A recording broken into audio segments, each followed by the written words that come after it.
疫情解封了后，真侪人拢出国去佚佗，令到咱国内旅游景点变甲较无人。亲像垦丁，若是以7月份来比，甲去年同期比起来，游客是减1成。为着要吸人客，屏东县即马要加强观光行销，若高雄嘛有举办风吹节，希望会当拼观光。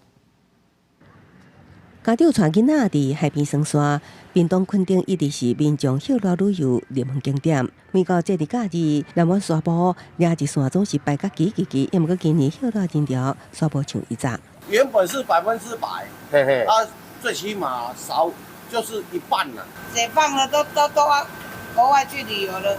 中岛后壁乌鱼港附近的餐厅用餐游客袂少，也毋过比起往年也是有差。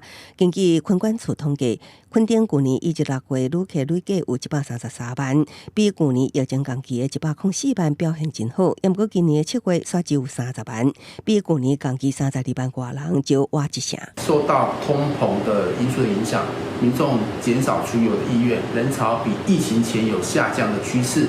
为此，本府今年更加的积极参加旅展及办理国外的推介会。国外的旅客进来这件事情才是比较长治久安的。国际航班运量恢复挖8成，民众拢出国旅游造成摆客效应，影响各地观光人潮。为了吸引游客，屏东选择加强国内外行销宣传，高雄市举办风吹节等大型活动抢客。吸引了许多民众、网红以及部落客前来朝圣，再加上消暑首选的气垫水乐园，吸引了满满人潮，也因此让旗津海产街座无虚席，业绩成长了大约有3到5成。在日讲笑的高雄新飞上天大型活动假期，和基顶6天，吸引超过20万人次来遮。